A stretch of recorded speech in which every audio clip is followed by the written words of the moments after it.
Jack and Lily Sullivan have been missing for almost 2 months. No confirmed leads. No solid evidence. No bodies. No credible witnesses. But the rumors won't stop.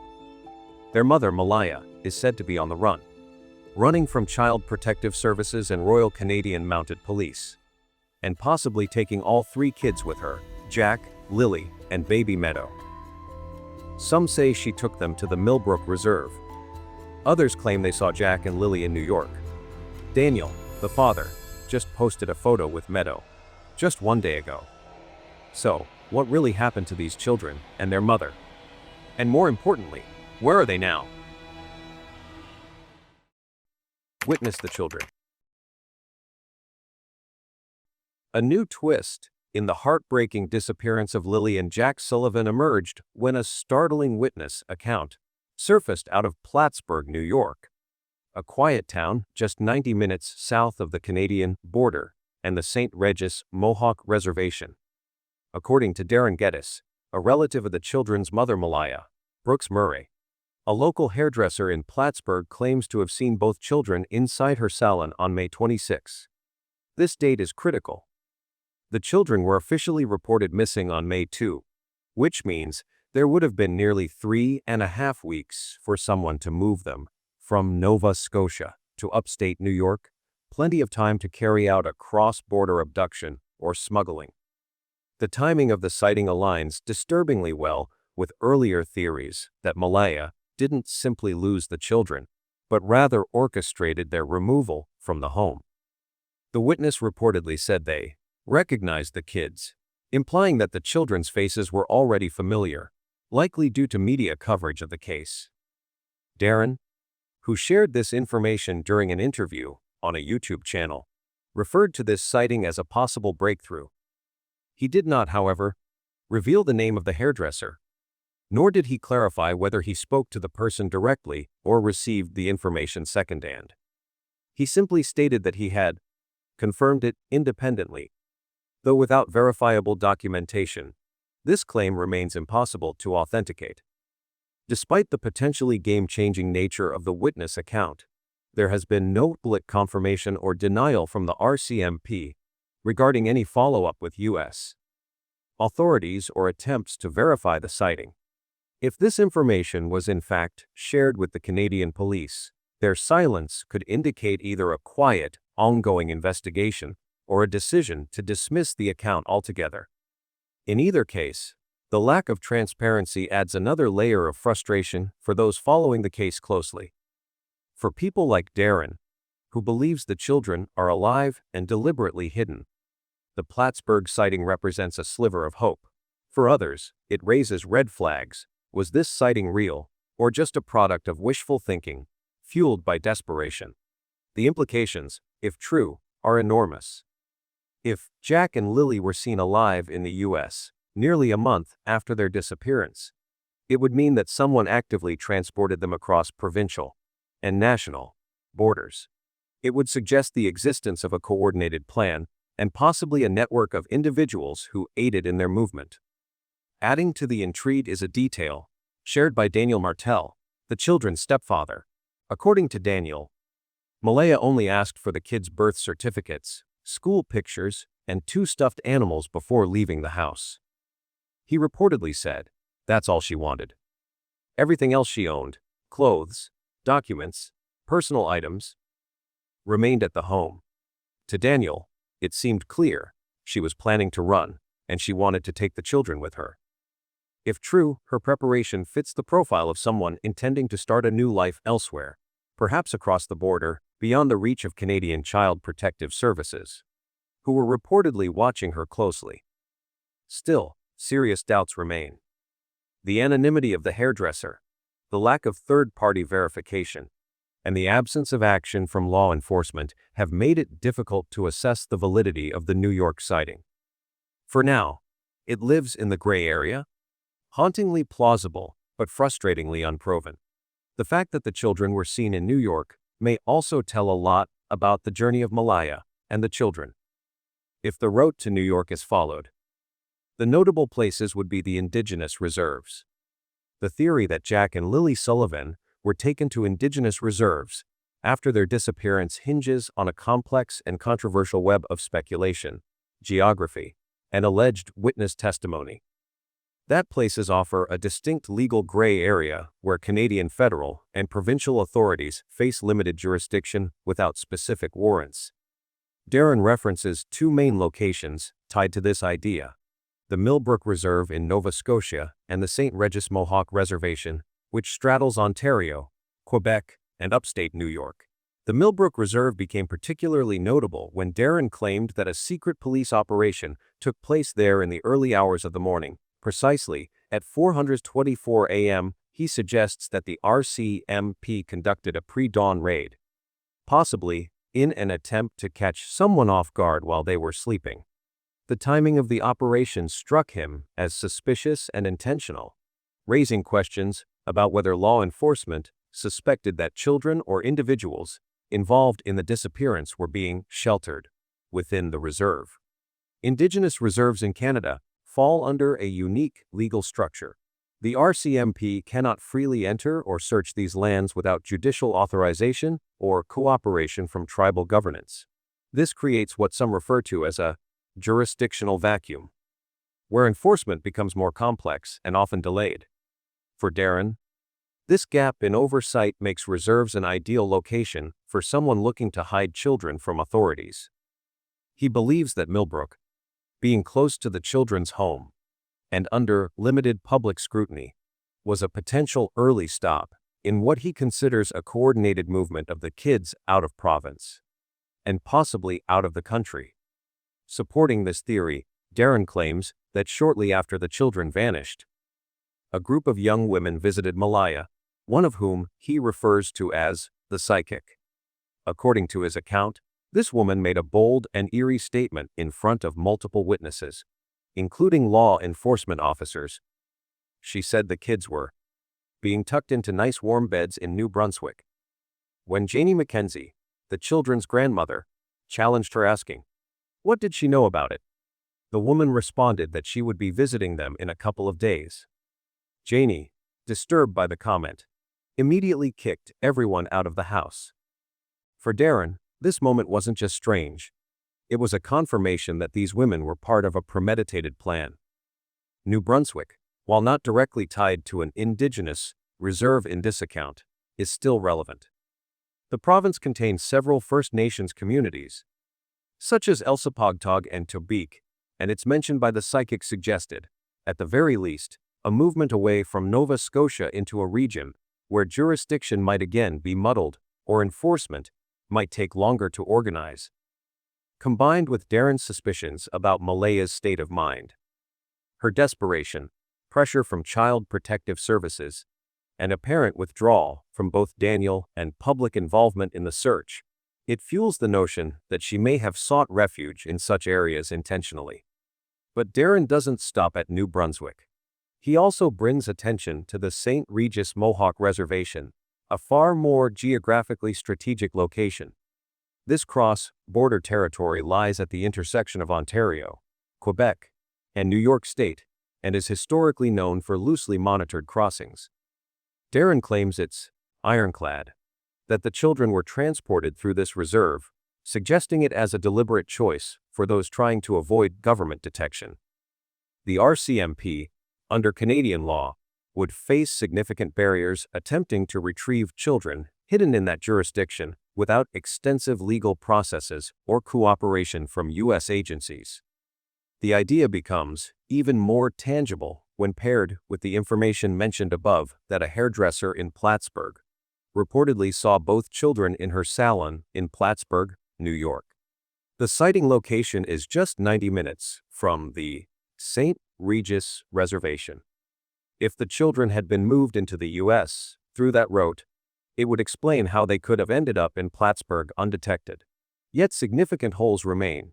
There is no CCTV footage, no security camera confirmation, and no photo evidence from the salon, an odd omission considering the weight this testimony could carry. Moreover, Darren's account of the witness relies on his own verification process. Without a name or a third-party confirmation, the sighting, though intriguing, fails to rise to the level of hard evidence. Still, in the context of the broader theory, particularly when tied to Indigenous territories and their jurisdictional limitations. It continues to hold symbolic weight for those convinced the children were hidden rather than lost. Additional circumstantial elements appear to support this theory. Another detail that Darren points to is a pair of boot prints found near the driveway and along the pipeline trail. One of these prints was located in a muddy area that Janie had filled the night before, and right at the spot where the family's dog reportedly lost the children's scent. This detail, to Darren, suggests the children were led to that point, possibly to a waiting vehicle, and then taken from there. He adds that a blanket found later in the woods was likely a setup. He claims it had previously been discarded and may have been planted to suggest the children were lost in the forest rather than removed by human hands. The behavior of Malaya, after the disappearance further, clouds the picture. She has largely remained silent, avoiding public pleas for help or participation in organized searches. When asked about the more extreme theories involving Indigenous reserves or networks of women who may have helped move the children, she offered no denial, just a curt dismissal. "I can't even listen to that." Such a reaction doesn't sit well with Darren, or others, who believe a mother with nothing to hide would loudly and visibly for the return of her children.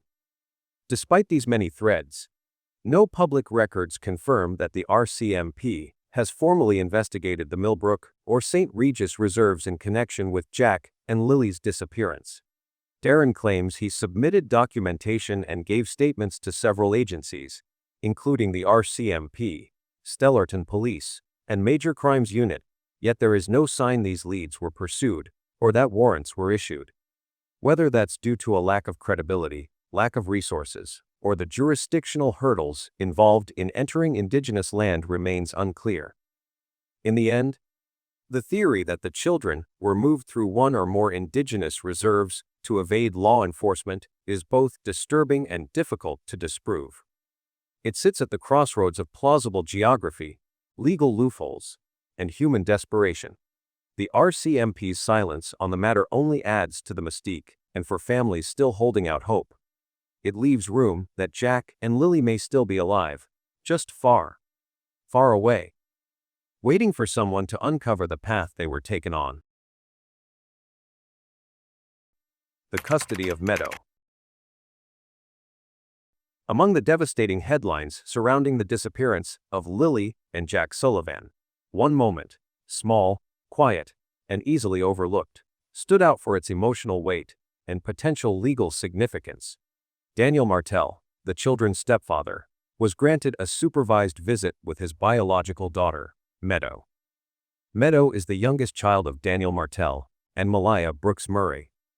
Just 16 months old when her older siblings went missing, Meadow was not involved in the disappearance. However, the fallout of the incident swept over her life, like a storm she couldn't possibly understand. Following the report that Lily and Jack had vanished from their rural home in Lansdowne Station, Nova Scotia, Meadow was removed from the home by CPS. Authorities, concerned for the child's safety amid mounting uncertainties and accusations, chose to separate her from both parents as the investigation ramped up. Daniel, in the early weeks of the case, was clear about his situation. He told reporters and investigators, "As of now, I can't be around Meadow. With the kids going missing, Children's Protective Services wants to keep a tight leash on everything." He added, with visible grief and frustration, that he had lost custody of Meadow and had not seen her since the day of the disappearance. At that point, it was unclear whether Daniel was considered a suspect, a person of interest, or merely a grieving parent entangled in the procedural fallout of a crisis. What unfolded in the weeks that followed was a deepening chasm between Daniel and the woman he had once shared a home with, Malaya Brooks Murray. Not only had Malaya left the family home with Meadow in tow, but CPS reportedly barred any communication between the two. Malaya moved to stay with relatives in another part of the province, and Daniel remained at the epicenter of a mystery that was gripping the country. Meanwhile, CPS maintained legal custody over Meadow, and Daniel was denied even a supervised visit when he tried to see her at the Stellarton CPS office. He found himself increasingly isolated, both emotionally and legally. But something changed in late June. During a live broadcast, Darwood, believed by many to be Darren Gettis, a vocal relative on Malaya's side, spoke candidly about the latest developments in the case. And buried within his chaotic, emotionally raw account, came a quiet revelation. Daniel did have visitation with Meadow today, he said. It was beautiful. That one sentence, simple as it was, carried with it an enormous shift. It confirmed that Daniel had been allowed to see his daughter again for the first time in nearly 2 months. The visit, by all indications, was supervised, likely arranged, and monitored by CPS. Darwood didn't elaborate on where it took place or who else was present, but his description was unfiltered and emotional. He wasn't just reporting a scheduled event, he was testifying to its impact. Why does this matter? In family law and child protection contexts, supervised visits are never granted casually. CPS operates on strict risk assessments. If Daniel had been deemed a danger to Meadow, he would not have been allowed within sight of her, let alone permitted to spend time with her under official supervision. The fact that the visit happened at all suggests that, at minimum, CPS no longer viewed Daniel as an immediate threat. In fact, it suggests that they may be reassessing his standing in the broader case. This is especially notable given the way CPS had previously handled the family. Shortly after the disappearance, the agency implemented several aggressive measures. They removed Meadow from the home, prohibited Daniel from seeing her, required Malaya to leave the property with the child, and reportedly placed her in a controlled living arrangement with family elsewhere. At the same time, Daniel found himself shut out, not only from Meadow, but also from Malaya, from public support, and from his own community, some of whom had begun to treat him as a suspect by default.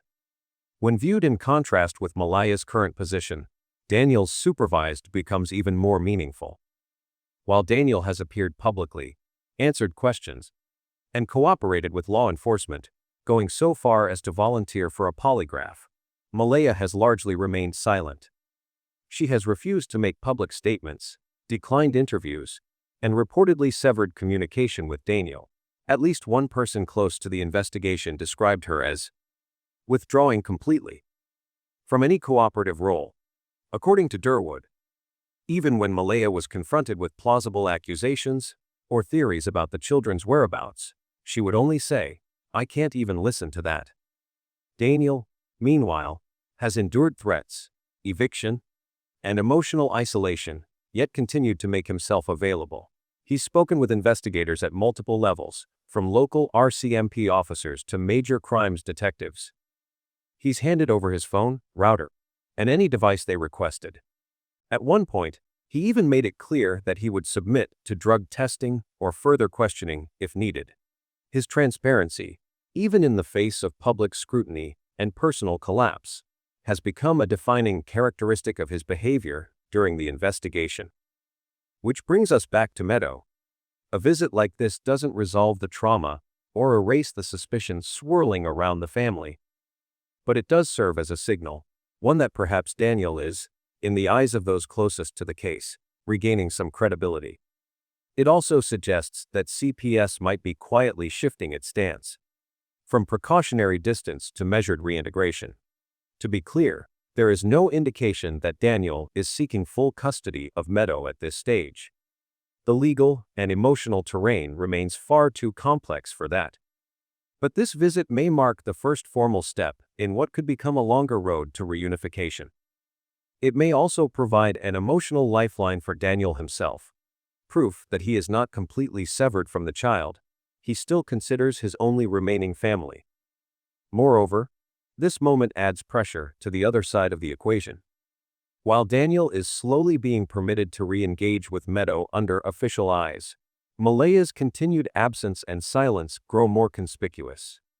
The contrast becomes sharper, one parent attempting to reassemble the pieces of a shattered life, the other retreating into secrecy with no public acknowledgement of either sorrow or responsibility. The implications are clear. If Daniel continues to demonstrate emotional stability, cooperation with authorities, and a lack of involvement in the disappearance, his path toward more regular access to Meadow, and potentially even partial custody, could become legally viable.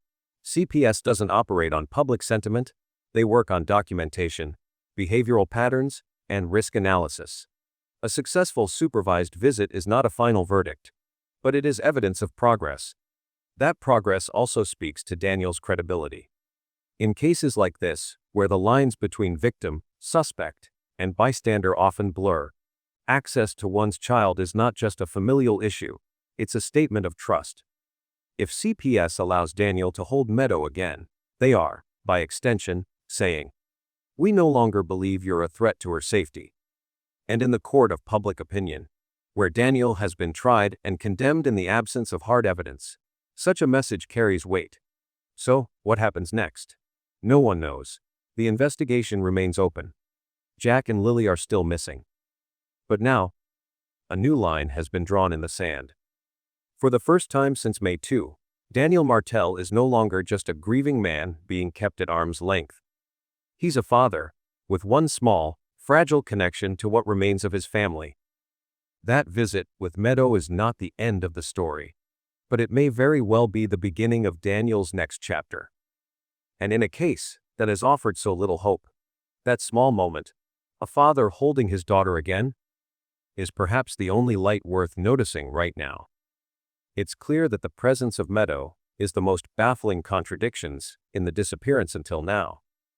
While Malaya Brooks Murray, the children's mother, is suspected of planning an escape that potentially led her two older children across provincial borders and even into the United States, Meadow remained behind, eventually appearing publicly with Daniel Martell, her father. And that detail alone calls the entire theory into question, or at the very least, reveals deeper emotional fractures and strategic desperation behind Malaya's actions. From the earliest days of the investigation, multiple sources, including Daniel Martell and family member Darren Gettis, known as Darwood O'Gary, have emphasized Malaya's intense attachment to Meadow. She loved Meadow deeply. That little girl was her whole life. Daniel echoed the sentiment, recounting that Malaya often blocked him from seeing Meadow and told CPS and others, "I'm protecting her from CPS." Meadow wasn't just her youngest child. She was her purpose, her anchor. And if that's true, it raises a question too large to ignore. If Malaya truly believed she was losing control, if she feared CPS would take Meadow away, then why did she leave her behind? Even with the potential roadmap to New York, Meadow is conspicuously absent. No one has reported seeing her with Malaya or anywhere near the routes allegedly used. And that absence, in itself, becomes suspicious. If Malaya was truly fleeing with her children to avoid CPS or any legal consequences, logic suggests that Meadow, her youngest, her most cherished, would be the first child she'd take with her. Instead, Meadow remained in Nova Scotia, placed in the custody of CPS, and eventually allowed supervised visits with Daniel. The emotional contradiction is overwhelming. Further deepening the mystery is a detail shared by Daniel. Shortly after the children disappeared, Malaya requested only a few specific items from the home. She only asked for the kids' birth certificates, school pics, and 2 stuffed animals. That's all. "Everything Malaya owns is still here," Daniel said. "Those stuffed animals weren't Meadow's, they belonged to Lilly and Jack." Her choice of items seems intentional, purposeful. She wasn't preparing to take her youngest. She was preparing to move with her 2 oldest, which makes her decision to leave Meadow behind even more difficult to comprehend, unless, perhaps, she had no choice. Back to the time when CPS issued a no-contact order between Malaya and Daniel and refused Daniel's request to visit Meadow at their Stellarton office. The message was clear. Parental rights were suspended. Communication was restricted, and both parents were under scrutiny. It's conceivable, then, that Malaya realized any attempt to flee with Meadow would trigger immediate criminal charges and possibly prevent her from seeing her daughter ever again. If that's the case, then what follows is deeply unsettling. Malaya may have decided to cut her losses. so to speak, choosing to keep at least 2 of her children with her, even if it meant leaving Meadow behind temporarily. Darren, in his statements, floated the theory that Jack and Lilly were taken first, hidden away, or moved through Indigenous territory where law enforcement requires specialized warrants to search. In his words, Malaya may have accepted being apart from Meadow because CPS was watching her closely, but she found a way to move Jack and Lilly before anyone could stop her. There's also the emotional and legal weight of Malaya's choices. If she did indeed organize a hidden transfer of her children, every move had to be calculated. Every misstep could cost her all 3 of them. In that light, the decision not to flee with Meadow becomes more strategic than emotional. She may have believed she could reunite with Meadow later, once the situation cooled, once CPS lost interest, or once she had fully disappeared. But that miscalculation left Meadow in the hands of the system, and eventually, back in the orbit of her father, Daniel, a man Malaya once fought to keep away. The irony is sharp. While Malaya is rumored to be in hiding, possibly across the border, it is Daniel, once accused and cast aside, who now gets to hold Meadow. For a man who had lost so much, even a moment of contact with his youngest child was redemptive. But for Malaya, wherever she is, it must be devastating. This contradiction remains one of the most jarring unanswered questions in the case. Meadow's presence, her safety, her ongoing contact with Daniel, these are threads of light in an otherwise dark story. But they also spotlight the decisions Malaya made, the risks she took, and the people she left behind. If Meadow was truly the center of Malaya's world, why is she not with her now? Until that question is answered, the story of Meadow will remain one of the most powerful and painful keys to understanding what really happened to Lilly and Jack. The note. For the remains that are rarely mentioned, one of the most unsettling revelations in the investigation into the disappearance of Lilly and Jack Sullivan is the existence of a note, an undisclosed message, confirmed by RCMP, but never publicly released. The very fact that law enforcement has acknowledged its presence while keeping its contents sealed has sparked rampant speculation. Some believe it's a letter of goodbye. Others suggest it may have outlined a plan to move the children. Either way, the note appears to be a significant piece of physical evidence, possibly the most important in the case so far. The timing of the note's discovery remains unclear. Was it left before Malaya disappeared, or after? Was it found in the family home, with her handed over anonymously? None of those questions have been answered publicly. But what is clear is that its existence suggests premeditation. A written message, if authentic, implies Malaya may have had time and intent to prepare for what happened next. This wasn't necessarily panic. It might have been planned. To understand why someone might leave such a message, we need to look deeper into Malaya's state of mind. According to family insider Darren Gettis, Malaya had a history of emotional instability. He referenced long-term struggles with PTSD, postpartum depression, and anxiety, issues that were present long before her children went missing. These weren't new symptoms triggered by the crisis. They were part of her baseline.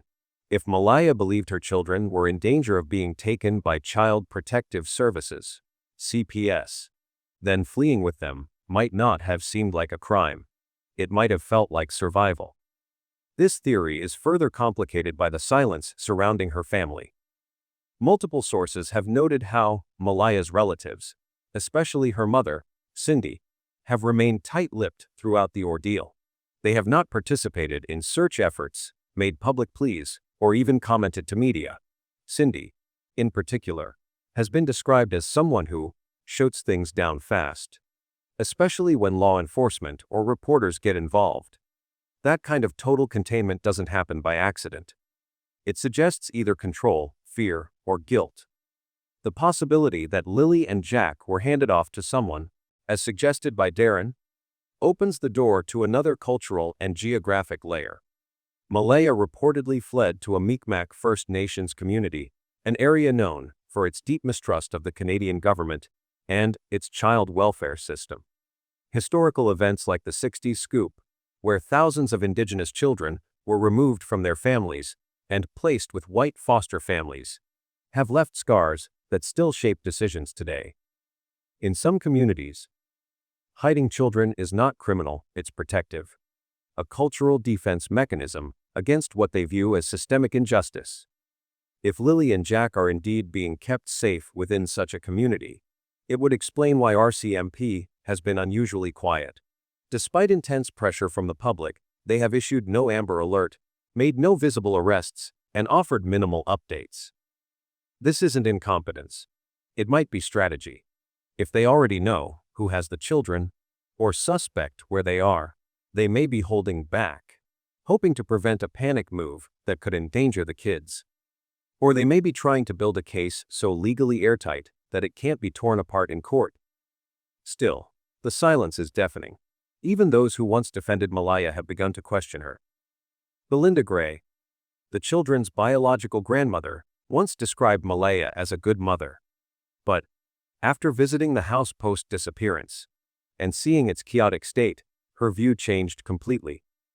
That kind of emotional reversal signals something deeper, not just heartbreak, but realization. Even those closest to the situation are beginning to accept that what happened may not have been an accident. In the center of all this stands that mysterious note, a single piece of paper that could change everything. What it says, how it was written, and who it was meant for remain unknown. But in a case riddled with silence, it speaks louder than words.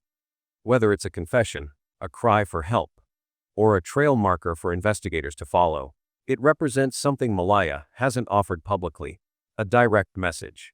If this note turns out to contain instructions, it might lead to the children. If it contains emotion, it may give us insight into her state of mind. And if it names names, it could turn this into a criminal conspiracy far larger than anyone imagined. Until the RCMP releases it, or uses it in court, we're left only with its shadow. But make no mistake, the note is real. The silence around it is strategic. And whatever it says may hold the key to finding Lilly and Jack Sullivan. The most possible story of Lilly and Jack Sullivan. The name, 60s Scoop, was coined by Patrick Johnston in a 1983 report, where a social worker described how Indigenous babies were routinely scooped from their mothers at birth, without notice, without explanation, and often without legal procedures. These children were taken under the assumption that their communities were unfit to raise them, citing poverty, health concerns, and trauma stemming from residential schools. But instead of supporting families and communities with housing, mental health care, and education, the state offered only one solution: removal. Many of these children grew up detached from their heritage, culture, and identity. Most were never told of their origins until they were adults. The emotional toll was devastating. Many experienced depression, addiction, identity crisis, and long-term trauma. A 1980 study found that over 78% of Indigenous children adopted into non-Indigenous families experienced some form of psychological or physical abuse, and over 70% of transracial adoptions ultimately failed, leading to children being shuffled from one home to another. These were not isolated stories. These were the roots of generational trauma. Now, decades later, the consequences continue. What was once the 60s scoop has now evolved into what many call the Millennium Scoop. Indigenous children are still being apprehended at disproportionate rates. In 2016, Indigenous children made up just 7.7% of Canada's child population, but accounted for over 52% of all children in foster care. In Nova Scotia, the discrepancy is just as stark. Indigenous children are 4.1% of the youth population, but represent nearly 30% of children in care. This ongoing pattern reflects the same systemic failures: underfunded Indigenous communities, lack of mental health resources, and persistent racial biases within social services. Malaya, the mother of Lilly and Jack Sullivan, is a member of the Sapeknkatik First Nation, a Mi'kmaq community in Nova Scotia. her story cannot be separated from this historical legacy. She is a modern Indigenous mother, living under the shadow of past and present state intervention. For many Indigenous mothers, especially those who have experienced trauma or poverty, the threat of losing their children to the state feels imminent and constant. The legacy of the 60s scoop taught entire generations of Indigenous women that love was not enough to keep their children. The Millennium Scoop confirmed that they were still at risk, even today. For some, the only answer is to flee. This context helps explain the choices that may have unfolded in the Sullivan case. Malaya's mental health struggles, combined with her historical awareness and cultural memory, could have driven her to desperate measures. If she believed that CPS was preparing to remove Lilly and Jack, regardless of whether it was true, she may have turned to her family, to her community, and perhaps even to long-standing networks of protection within Mi'kmaq circles, to keep them safe. What must be understood is this: to many Indigenous parents, hiding their children isn't a crime. It's an act of resistance. It's a learned behavior, passed down over generations, scarred by government betrayal. For them, the state has never been a protector. It has been a taker. When Malaya disappeared in June, along with her youngest daughter, Meadow, it wasn't just a mother running away. It may have been a mother reenacting the trauma of her ancestors, convinced that the system would not show her mercy if she left behind a note. As some sources suggest, it could have been more than a message. It may have been a declaration of fear, a whisper from the past. Understanding the Sullivan case means understanding the scars of the 60s scoop. Without that context, it's easy to label Malaya as irrational or criminal. But when viewed through the lens of history, her actions, however misguided, reflect a deeper truth: that trauma, when unhealed, doesn't fade. It multiplies. It spreads. And sometimes, it takes the shape of silence, disappearance, and a desperate mother's belief that she's doing the only thing she can to protect her children. Before Lilly and Jack Sullivan were reported missing on the morning of May 2, 2025, a quieter storm had already begun to brew inside their home. The signs were scattered but real. And when pieced together, they paint a portrait not just of a family in distress, but of a mother teetering between trauma and desperation. Let's start with Daniel. Daniel's not the biological father of Lilly and Jack. He is, however, the father of Meadow, the youngest child in the home. Daniel lived with Malaya and all 3 children in a small, cluttered rental house in Pictou County, Nova Scotia. The home, by most accounts, was far from ideal. After the children's disappearance, it was described as messy, unsanitary, and unsafe for small children. Some even questioned whether it had ever been a safe place at all. His employment history remains vague. Some reports claim Daniel only worked 1 hour a day. There were also murmurs about drug use in his past, though no criminal record has ever surfaced. In fact, when accusations began to swirl, Daniel voluntarily submitted to a drug test and passed. That alone doesn't clear a person, but it speaks to a willingness to cooperate, and perhaps a need to prove something. But Daniel wasn't the only one under scrutiny. In the months leading up to the disappearance, Child Protective Services had opened a file on both parents. The details of the case remain sealed, but those close to the situation believe it stemmed from concerns about mental health and home safety. It's likely someone saw something, maybe inside the house, maybe in Malaya's demeanor, and made a report. And once CPS opened a case, the clock started ticking. For Malaya, this wasn't just a bureaucratic inquiry. It was existential. She had reason to be afraid. Her emotional health had long been in decline, beginning with her past relationship with Cody Sullivan, the biological father of Lilly and Jack. Cody was allegedly manipulative, controlling, and abusive. By the time Malaya left him, she was carrying years of psychological damage. She never truly recovered. After giving birth to Meadow, the emotional toll only deepened. She suffered from postpartum depression. Her anxiety increased. The PTSD she had carried from Cody's abuse morphed into something darker, an overwhelming fear that her children would be taken from her. And that fear wasn't unfounded. Not in her world. As a member of the Sapeknikatik First Nation, Malaya carried the cultural memory of the 60s scoop. In her mind, CPS was not a neutral authority.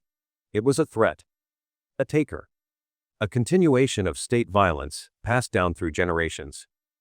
According to Daniel, she was convinced it was only a matter of time before they came for her kids. Whether that threat was real or not, she believed it with every fiber of her being. She didn't just panic. She began to prepare. She gathered specific items, the children's birth certificates, a few school photos, and 2 of their favorite stuffed animals. She didn't take money. She didn't pack clothes. It wasn't the behavior of someone running from a moment. It was the behavior of someone moving toward a decision. But she didn't act alone. In the days before the disappearance, Malaya might contact her maternal family, particularly her mother, Cindy. The Brooks side of the family has been described as intensely private, distrusting of law enforcement, and highly protective of their own. Cindy, in particular, is said to shut things down fast when it comes to anything involving police or press. Many believe this side of the family helped facilitate a plan, possibly to hide the children, possibly to help Malaya vanish altogether. May 1 had long remained a blurry date on the timeline, mentioned, speculated, but never confirmed. For weeks, theories swirled online and in private circles, suggesting that Jack and Lilly Sullivan may have gone missing well before May 2nd, the day they were officially reported missing. The uncertainty allowed room for darker speculation, that perhaps something had happened to them earlier, and someone, perhaps Daniel, was trying to cover it up. No one had verified that all 5 members of the household, Daniel Martell, Malaya Brooks, Meadow, Jack, and Lilly, were seen together that day, until Daniel stepped forward. In a significant development, Daniel publicly disclosed that on May 1, 2025, the entire family was recorded by a surveillance camera at Highland Square Mall in the Glasgow area of Nova Scotia. The footage, according to him, clearly shows all 5 of them together. They were out shopping. They looked like any other family on a normal day. He said that. We were all together. The camera got all of us at the mall. This seemingly small detail changed everything. The video, now in the custody of the RCMP, became a critical piece of evidence in the investigation. It offered a timestamp, a location, and, most importantly, visual confirmation that both Jack and Lilly were alive and present as of May 1st. No longer was it a matter of relying on phone records, text messages, or hearsay. There they were, Lilly, Jack, Meadow, Malaya, and Daniel, moving through the mall together. Daniel emphasized that RCMP had seized and reviewed the footage, confirming its authenticity. According to his statement, nothing in the video raised red flags. No one appeared distressed. The children didn't seem frightened. Malaya and Daniel weren't arguing or distant. The footage captured a moment of normalcy, a family together, without visible cracks. In his own defense, Daniel used the footage to dispel earlier accusations against him. It contradicted theories that he had harmed or hidden the children days before filing the missing persons report. It also helped push back against online suspicion that he had been untruthful about when the children were last seen. Daniel insisted that, "I didn't hide my kids, I didn't hurt anyone. People saw us. We were together. May 1st. From an investigative standpoint, the footage served as temporary alibi coverage for Daniel, at least through the afternoon of May 1st. What happened later that evening is still under question. But up to that point, there was nothing in the footage to suggest foul play or discord. The existence of the mall footage also restructured the timeline of the case. If Jack and Lilly were seen alive on May 1st and reported missing the morning of May 2nd, then something must have happened in the narrow window between late evening and early morning. That window, now critical, became the focus of renewed scrutiny. What happened after they left the mall? Did they go home together? Did something change that night? Until night, the house was quiet, cloaked in the kind of rural stillness only a remote stretch of Nova Scotia could offer. No one knew that Jamie, Daniel Martell's mother, was staying in the trailer parked on the property that night. She wasn't supposed to be there, At least not according to what Malaya, the children's mother, believed. As far as Malaya knew, Janie had gone off with her boyfriend, maybe for a short trip or an overnight stay. That misunderstanding would turn out to be crucial. Inside the trailer, Janie was asleep next to her dog. Then came the sound that woke her. A sharp, high-pitched scream, the kind Lilly was known for when she got overly excited. Darren, a family relative, later described it as that screaming thing Lilly would do, almost playful, but piercing. The moment Lilly screamed, Janie's dog began barking uncontrollably, startled and reactive. The trailer shook with sudden noise. It wasn't something you could ignore. Then Janie heard movement. She recognized the sound of the back door of the trailer opening. Voices. Footsteps. She could hear Malaya ushering the children out, not just Lilly and Jack, but also the baby, Meadow, in her arms. Janie heard the rustling of them crossing the yard, heading in the direction of the gate that opened to the roadside. That's when instinct kicked in. She began pulling on her boots and quickly tied the dog so it wouldn't bolt. By the time Janie made it out the door, she walked up fast toward where she'd heard the commotion. But something had changed. Only Malaya was still standing there, on the side of the road, holding Meadow. Lilly and Jack were gone. There was no sound, no sign of the children. No one else was in sight. No vehicle. No second person. No screaming anymore. Just the silence of early morning and a mother who looked caught off guard. Janie confronted her. According to later accounts, Malaya panicked and gave a quick explanation. They're in the woods. But to Janie, and later to Darren, that answer didn't make sense. She had just heard the kids, just heard them outside. The barking, the voices, the door opening, and now nothing. There were no headlights, no engine noises, no vehicle tracks. If someone had taken the kids, it had happened fast, and without being seen. If Malaya had led them somewhere and handed them off, it had taken less than a few minutes. But Janie knew one thing for sure. She heard her. She heard Malaya bring those kids outside. She heard Lilly scream. She heard the dog react. And she saw Malaya standing alone, holding only the baby, when the children had just been beside her moments earlier. That series of sounds and absences, screams, barking, footsteps, then silence, formed the core of Janie's unofficial testimony. She would later report everything to the RCMP, though she refused to speak with the media after feeling disrespected by early interview requests. But she told Darren.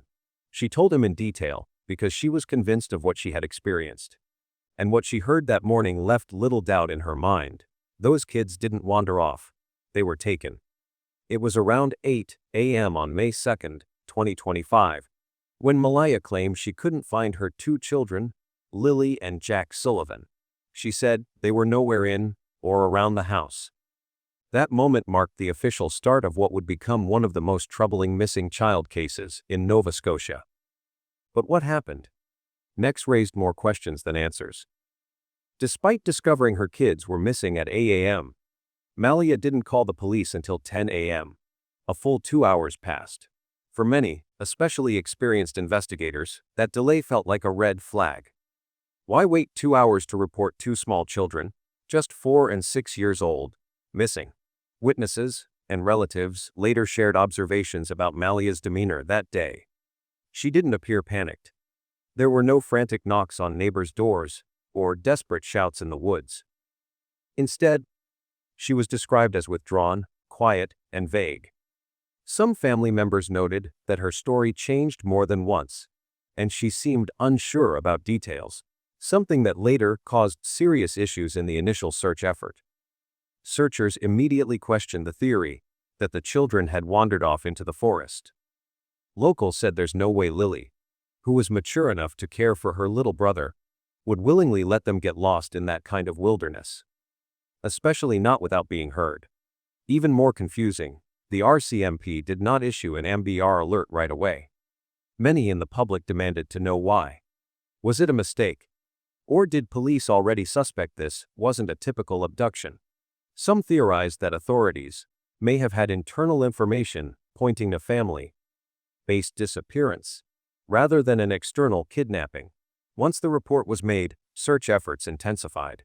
The RCMP set up roadblocks, launched drones, deployed canine units, and calmed the nearby forests, rivers, and properties. Volunteers, especially from the Indigenous community, joined in large numbers. But notably, not a single member of Malaya's extended family showed up to help. Their absence didn't go unnoticed. Daniel quickly emerged as the primary suspect. As the stepfather and the adult male present in the household, his proximity made him a logical starting point for investigators. But it wasn't just that. He avoided the media, didn't make emotional public pleas, and came across to some as too composed. His silence created doubt. Was he hiding something? Shortly after the disappearance, CPS stripped Daniel of temporary custody of his daughter Meadow. This happened despite him volunteering for and passing both a polygraph exam and a drug test. To many, this suggested that CPS and RCMP were still deeply suspicious of him, perhaps believing he posed a threat to children or knew more than he was saying.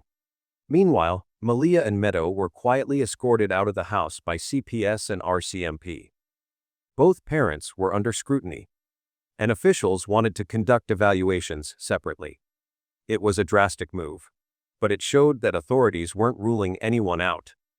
Initially, the public viewed Malaya as the frightened mother of two missing children, but that perception began to shift. CPS started questioning her fitness as a parent, especially considering her history of postpartum depression, PTSD from past abusive relationships, and her refusal to speak publicly about the case. Sources also revealed she may have violated the 2007 supervision order related to Meadow, further complicating her legal standing. As the days passed, media coverage exploded. Public opinion split sharply. One side believed Daniel had to be involved, especially after losing custody. Others pointed to Malaya's inconsistencies, silence, and total withdrawal from public life. Why wasn't she helping search? Why wasn't she speaking to reporters? Where was her family? The RCMP found themselves in a precarious position. They had no solid evidence pointing to either parent. But they also couldn't rule either one out. The longer the case remained unsolved, the more intense the public pressure became. Rumors spread online. Accusations flew. The community wanted justice, but there was no clear villain. By the end of that first week, both Daniel and Malaya stood under a dark cloud. Neither was formally charged. But both had lost public trust. The children were still missing, no one had answers. And the story that was just beginning was already spiraling into something far more complex than anyone imagined. On June 17th and 18th, something shifted. These dates were marked as absent in case files, and for good reason. They were the last confirmed days anyone could trace Malaya's location. Up until then, she had been staying at her mother's house under the watchful eye of CPS, following a period of mounting suspicion and emotional strain. But on those 2 dates, she disappeared. No warning, no explanation. Just gone. There were whispers, of course, talk that she'd been planning something, that she wasn't acting alone. Whether through family assistance or community protection, the consensus quickly formed: Malaya didn't just walk away. She left with purpose, she vanished with intent. And whatever that intent was, it almost certainly included removing herself from the reach of both law enforcement and social services. Reports indicate that Malaya was no longer at her mother's home during this time. Despite attempts from Daniel and others to reach out, communication was cut. Phone calls were ignored or dropped. There were no sightings, no updates, just silence. The kind of silence that weighs heavy. It was in that silence that speculation turned to fear, that she might never resurface, that the children might already be beyond reach, and that any remaining chances of resolution were slipping away. But amid the uncertainty, one child didn't vanish: Meadow. Unlike her siblings, she resurfaced. Eventually, Daniel was seen with her again, indicating that the little girl was still safe and possibly under CPS supervision. That one fact carries enormous weight. It suggests that after disappearing, Malaya either lost custody of Meadow or was prevented from taking her in the first place. This changes things. Because if Meadow was no longer with Malaya, that means Malaya left alone, or only with Lilly and Jack. And if she truly intended to take all 3 children with her, then the fact that she failed to do so reveals either a limitation or a change in plan. Was Meadow left behind because she was already in CPS custody? Or did Malaya choose not to risk taking her youngest, knowing the consequences would escalate? There's also the troubling possibility that she tried and failed to take Meadow, blocked by state systems that were finally beginning to close in. And this leads to the most disturbing question of all. If Malaya couldn't take Meadow, then who did she take, and why? Was Lilly old enough to follow directions? Was Jack too young to resist? Were they handed over, protected, hidden by someone else in the family? Or were they lost somewhere along the path of escape? The possibilities branch out like a map, but none of them offer comfort. As we reach the closing chapter of what is known so far, what we're left with is a deeply fractured narrative. A story stitched together by fear, silence, and trauma. What began as the anxious protection of a mother, haunted by generations of stolen children, has now become a full-blown criminal investigation, with no suspects officially named, and no children recovered. It's a case built on the fog of uncertainty, where every theory competes with the next, and each clue seems to contradict the last. Theories vary. Some believe the children were taken as part of a protective cultural act to shield them from CPS and the legacy of state removal. Others argue that something darker happened, something more final. That the fear turned inward. That the trauma became too much. That whatever Malaya was trying to prevent, she ended up causing. And then there are the unanswered questions that refuse to let go. Where is Malaya now? Who helped her disappear? Was she acting alone, or did a larger network protect her? Are Lilly and Jack alive, and if so, where? Who is taking care of them? Who knows the truth and chooses not to speak? The silence around the case is not just chilling, it's strategic. Law enforcement has withheld crucial information. The family, especially on Malaya's side, has remained eerily quiet, and those closest to the scene, like Daniel and Belinda, are left to wonder if every passing day is another nail in the coffin of truth. Still, one phrase hangs in the air, repeated by observers and loved ones alike. If this started as a mother's fear of losing her children, did that fear create an even greater loss? Because at the heart of it all is not just a disappearance, it's a legacy. A legacy of trauma, of history repeating, of systems that fail and families that fracture. And of 2 children, Lilly and Jack, whose lives came the center of something far bigger than themselves. A mystery wrapped in grief, buried in silence, and still waiting for answers. As the days pass and answers remain elusive, one truth becomes undeniable. We still don't know exactly what happened to Lilly and Jack Sullivan. But what we do know, what we cannot ignore, is that this tragedy didn't begin in a forest, or with a call, or even with a missing persons report. It began much earlier, in the deep and painful currents of history. It began in a system that failed to see people, especially Indigenous people, as worthy of care, dignity, and healing. This case may be unsolved, but it is not without meaning. The disappearance of 2 innocent children has exposed something deeper than any police report ever could. A fracture in the fabric of how we protect, support, and understand vulnerable families. It is a story about trauma, unseen, untreated, and passed from one generation to the next. A story about fear so powerful, it drives a mother to flee rather than risk being seen as unfit. It is about the crushing weight of mental illness that, when ignored, turns silent desperation into irreversible choices. And in the center of this storm are 2 children, Lilly and Jack. Innocent, fragile, and above all, undeserving of any of this. They are not symbols. They are not chess pieces in a legal or cultural war. They are just kids.